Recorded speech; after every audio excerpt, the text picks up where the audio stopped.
दोस्तों, आप सबने कंपाउंड इंटरेस्ट के बारे में तो जरूर सुना होगा या पढ़ा होगा, जिसे हिंदी में चक्रवृद्धि ब्याज कहते हैं। और क्या आप कंपाउंडिंग की पावर को जानते हैं? आइए इसकी पावर को हम एक इंटरेस्टिंग स्टोरी से जानते हैं। दूर एक गांव में एक चालाक पंडित रहता था। वो अपना जीवन बहुत ही साधारण तरीके से जीता था, लेकिन एक दिन उसके पास खाने के लाले पड़ गए थे और उसके घर में अब एक भी राशन मौजूद नहीं था और ना ही उसके पास कोई खेती वगैरह था। तो उसने सोचा कि क्यों ना राजा के पास जाया जाए और उनसे कुछ मदद मांगा जाए। तो वो राजा के महल के लिए निकल पड़ा। महल पहुंचकर उसने राजा को अपनी तकलीफ बताई। तो राजा ने कहा कि तुम्हें अपना कोई हुनर दिखाना होगा। तब पंडित ने राजा को एक कविता सुनाई, जिसे सुन राजा बहुत खुश हुआ और बोला कि तुम्हें जो चाहिए वो मांग सकते हो। तब पंडित ने कहा कि राजा जी, मुझे इस शतरंज के पहले खाने पर चावल का सिर्फ एक दाना चाहिए पूरे 32 खानों तक। लेकिन मेरी शर्त यह है कि हर अगले खाने पर पिछले वाले खाने से दोगुना चावल डालें। जैसे पहले खाने पर 1 चावल, फिर दूसरे पर 2, फिर तीसरे पर 4। लेकिन राजा ने पंडित की चालाकी को नहीं समझा और कहा कि तुम्हें बस इतना ही चाहिए। ठीक है, मैं तुम्हारी इच्छा पूरी करूंगा। और राजा ने वैसा ही किया जैसा पंडित ने कहा। उसने शतरंज के पहले खाने पर चावल का 1 दाना रखा और दूसरे पर 2, फिर तीसरे पर 4 और 5वें पर 8 दाना, 6वें पर 16 दाना। और ऐसा करते करते जब वो 16वें खाने तक पहुंचा तो वो देखकर हैरान रह गया था, क्योंकि अभी शतरंज के सिर्फ आधे खाने ही भरे थे, लेकिन चावल के दाने लाखों में पहुंच गए थे। और अंतिम खाना आते आते चावल के दाने करीब अरबों खरबों में पहुंच गए थे, जिसके लिए राजा को अपना पूरा साम्राज्य तक बेचना पड़ गया। तो दोस्तों, ये होती है कंपाउंडिंग की पावर, जहां पर शुरुआत सिर्फ 1 चावल के दाने से हुई, लेकिन अंत अरबों खरबों में हुई। इसलिए सर एल्बर्ट आइंस्टाइन ने इस कंपाउंडिंग को दुनिया का 8वां अजूबा भी कहा है। दोस्तों, स्कूलों में तो हमें कंपाउंड इंटरेस्ट के बारे में पढ़ाया तो जाता है, लेकिन आड़े टेढ़े इक्वेशन के साथ, और लोगों के अंदर वहीं से इंटरेस्ट खत्म हो जाता है और लोग इस कंपाउंडिंग को ठीक से समझ ही नहीं पाते। उन्हें सिर्फ सिंपल ब्याज ही समझ आता है, जो सिर्फ सिंपल तरीके से ही रिटर्न देता है। लेकिन क्या आपने अपने फाइनेंशियली लाइफ में कंपाउंडिंग के पावर को अप्लाई किया है? दोस्तों, स्कूलों में तो सिर्फ हमें कंपाउंडिंग के बारे में पढ़ाया जाता है, लेकिन हमें ये कभी नहीं बताया जाता कि इसे हम अपनी लाइफ में अप्लाई कैसे करें और कैसे हम इसकी मदद से अमीर बन सकें। तो आज की वीडियो में हम यही जानेंगे कि कंपाउंडिंग क्या होती है और कुछ सिंपल एग्जाम्पल की मदद से ये जानेंगे कि कंपाउंडिंग की पावर से आप कैसे सुपर रिच बन सकते हैं। तो चलिए शुरू करते हैं। दोस्तों, कंपाउंड इंटरेस्ट का मतलब होता है इंटरेस्ट पर भी इंटरेस्ट मिलना, यानी कि ब्याज पर ब्याज मिलना। जब भी हम इन्वेस्टमेंट में इंटरेस्ट की बात करते हैं तो हमारा माइंड सिंपल इंटरेस्ट के हिसाब से ही कैलकुलेट करता है, और यही ज़्यादातर इंसानों के दिमाग का नेचर भी है, और यही हमें ज़्यादा आसान और फ़ायदेमंद लगता है। लेकिन हम कंपाउंड इंटरेस्ट के बारे में सोचते तक नहीं, और यही चीज़ लोगों को अमीर बनने से रोकती है। चलिए इसे एक एग्जाम्पल से समझते हैं। मान लीजिए 2 दोस्त राम और श्याम, दोनों ने आज के डेट पर 1-1 लाख रुपए इन्वेस्ट किया म्यूचुअल फंड या शेयर मार्केट में, और दोनों को हर साल 15% का फिक्स रिटर्न मिल रहा है, जो कि इक्विटी फंड में आसानी से पॉसिबल हो जाता है। तो 1 साल बाद राम और श्याम की रिटर्न हुई 15,000 रुपये। तो दोनों की करंट वैल्यू अब 1,15,000 रुपये हो गई। लेकिन राम ने देखा कि उसे अपने 1 लाख के इन्वेस्टमेंट पर 5,000 रुपये मिल रहे, तो वो उसे विड्रॉल कर लेता है अपने खर्चों के लिए। लेकिन वही श्याम उस पैसे को ना निकाल कर उसे इन्वेस्टेड ही रहने देता है। तो जैसा कि हमने देखा कि राम ने अपने इंटरेस्ट को निकाल लिया था, तो उसकी कैपिटल अब भी 1 लाख रुपए ही है। लेकिन श्याम ने अपने इंटरेस्ट को इन्वेस्टेड ही रहने दिया, तो उसकी कैपिटल अब 1,15,000 रुपए की हो गई। तो 1 साल बाद दोनों को फिर से 15% का रिटर्न मिलता है, लेकिन इस बार राम को उसके 1 लाख रुपए पर ही इंटरेस्ट मिलेगा, जिससे उसका करंट वैल्यू इस साल भी 1,15,000 ही हुआ। लेकिन वही श्याम को अब 1 लाख पर नहीं, बल्कि 1,15,000 पर 15% इंटरेस्ट मिलेगा, क्योंकि उसने अपना रिटर्न विड्रॉल नहीं किया था। तो दूसरे साल श्याम की करंट वैल्यू 1,32,250 रुपये की हो गई, यानी कि राम से 2,250 रुपये ज़्यादा।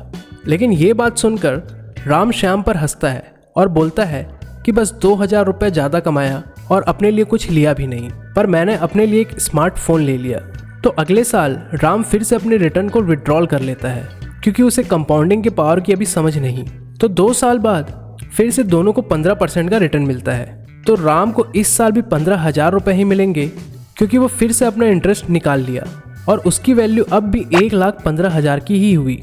पर श्याम को इस बार 1,32,250 रुपए पर 15% का इंटरेस्ट मिलेगा, जो कि 19,800 रुपए होता है। तो दूसरे साल श्याम की करंट वैल्यू 1,51,800 रुपए हो गई, जो कि राम से लगभग 7,000 रुपए ज्यादा है। इसी प्रकार दोनों ने अपने अपने पैसे को लगभग 20 साल तक इन्वेस्ट रखा, जिसमें राम अपने हर एनुअल इंटरेस्ट को विड्रॉल करता गया और वही श्याम ने अपने इंटरेस्ट को कंपाउंड होने दिया और 20 साल बाद श्याम की वैल्यू करीब 16,50,000 हो गई और राम के पास अब भी 1,00,000 रुपए ही है। और अगर आप राम के 20 साल की इंटरेस्ट को जोड़ते भी हैं तो भी उसकी वैल्यू 4,00,000 ही हुई, क्योंकि उसे हर साल 1,00,000 रुपए पर ही 15% का ब्याज मिल रहा था। दोस्तों, राम एग्जाम्पल है सिंपल इंटरेस्ट का और श्याम एग्जाम्पल है कंपाउंड इंटरेस्ट का। और वही श्याम की करंट वैल्यू राम से 12,00,000 रुपए ज्यादा है। आप में से जिनको नहीं पता कंपाउंड इंटरेस्ट के बारे में, वो यही सोचेंगे कि यार ये तो सच में कमाल हो गया। तो दोस्तों, यही है कंपाउंडिंग की पावर। हम में से बहुत से लोगों के दिमाग में ये चीजें नहीं आएंगी कि कुछ सालों में उनका छोटा सा अमाउंट लाखों करोड़ों में ग्रो हो सकता है। ज्यादातर लोग अपने इन्वेस्टमेंट को टाइम नहीं देना चाहते। वो चाहते हैं कि मुझे हर साल 10 से 15,000 रुपए फ्री में मिल रहा, और क्या चाहिए। पर एक स्मार्ट इन्वेस्टर टाइम देता है अपने इन्वेस्टमेंट पर और समझता है कंपाउंडिंग के पावर को।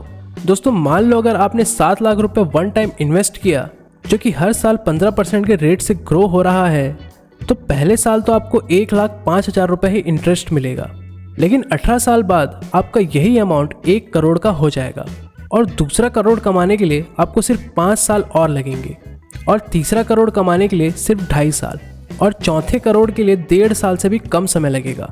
तो यही है कंपाउंडिंग की पावर, जिसका सिंपल फंडा यही है कि ये इंटरेस्ट पर इंटरेस्ट कमाता है। आप अपनी ज़िंदगी का पहला 1,00,000 रुपए मेहनत करके कमाते हो, लेकिन आप अपने ज़िंदगी का पहला करोड़ रुपए स्मार्ट वर्क करके ही कमा सकते हो। और दोस्तों, आप में से बहुत लोग ये कहेंगे कि चलो सब ठीक है, पर हमें 15% का रिटर्न मिलेगा कहाँ? तो इसका सिंपल सा जवाब है म्यूचुअल फंड, जहाँ पर आपको 15% का रिटर्न आसानी से मिल ही जाता है।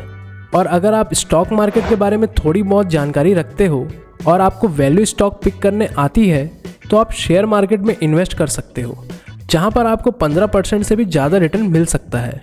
सर वॉरेन बफेट की एवरेज सालाना प्रॉफिट 30% की बताई गई है और इन्होंने कंपाउंडिंग के जरिए ही $85 बिलियन का नेटवर्थ हासिल किया है। दोस्तों, आइए जानते हैं शेयर मार्केट में कंपाउंडिंग कैसे काम करती है। मान लीजिए जब भी आप किसी कंपनी का स्टॉक खरीदते हो, जैसे आपके पास एक कंपनी का शेयर है जिसका दाम अभी 100 रुपये है और वो कंपनी 15% का प्रॉफिट कमाती है, मतलब 15 रुपये हर एक शेयर के पीछे। तो आप कंपनी के पास 2 विकल्प होते हैं। पहला, या तो कंपनी फिर से अपने पैसे को री इन्वेस्ट कर दे, और दूसरा, या तो वो अपने प्रॉफिट को डिविडेंड के जरिए अपने शेयर होल्डर्स को दे दे। कुछ कंपनियां डिविडेंड देती भी हैं और कुछ नहीं, क्योंकि वो पूरा पैसा री इन्वेस्ट कर देती हैं। तो अगले साल वो कंपनी फिर से जब 15% का प्रॉफिट करेगी, तो इस बार 100 पर नहीं बल्कि 115 रुपये पर 15% प्रॉफिट करेगी। मतलब ये होगा कि कंपनी कंपाउंडिंग के जरिए ग्रो होगी। और अगर ये कंपनी हर साल 15% के रेट से ग्रो हो रही है, तो सिर्फ 5 सालों में ही कंपनी की वैल्यू डबल हो जाएगी। दोस्तों, इसलिए जब भी आपको डिविडेंड मिले तो उसे एक्स्ट्रा पैसा समझकर ना निकालें, बल्कि उसे री इन्वेस्ट कर दें, जिससे आपका इन्वेस्टमेंट भी कंपाउंड होता रहे। क्योंकि जब भी लोग इंटरेस्ट कैलकुलेट करते हैं तो वो सीधा प्रॉफिट गिनते हैं। लोग ये नहीं देखते कि उन्होंने कितना इन्वेस्ट किया था और कितने समय के लिए इन्वेस्ट किया था, जिससे उन्हें CAGR मतलब कंपाउंडेड एनुअल ग्रोथ रेट पता चल सके। क्योंकि हर एक इन्वेस्टमेंट में कंपाउंडिंग काम करता ही है और हमारे लाइफ के हर एक चीज़ में भी फ़र्क सिर्फ इतना है कि हमारा इन्वेस्टमेंट कितने रेट से ग्रो हो रहा है। जैसे आप बैंक के सेविंग अकाउंट को देखोगे तो वहाँ सिर्फ 4% का इंटरेस्ट मिलता है। इस हिसाब से बैंक में आपका पैसा डबल होने के लिए 18 साल लग जाएंगे। इसलिए दोस्तों, आप लोगों को सेविंग माइंडसेट नहीं बल्कि इन्वेस्टिंग माइंडसेट के बारे में सोचना होगा। क्योंकि हम इंडियन सेविंग्स के मामले में बहुत आगे हैं, लेकिन वही इन्वेस्टिंग में हम बहुत पीछे हैं। तो अब सवाल ये है कि अगर कंपाउंडिंग इतना ज़रूरी है तो लोग इसके बारे में बात क्यों नहीं करते। तो दोस्तों, हमारे समाज की रियलिटी ये है कि जिन लोगों को भी इसके बारे में पता होता है, जैसे बैंक्स वाले या इंश्योरेंस वाले, तो वो आपको ऐसा इन्वेस्टमेंट प्लान बताते हैं जिससे उनका फ़ायदा होता है, ना कि आपका।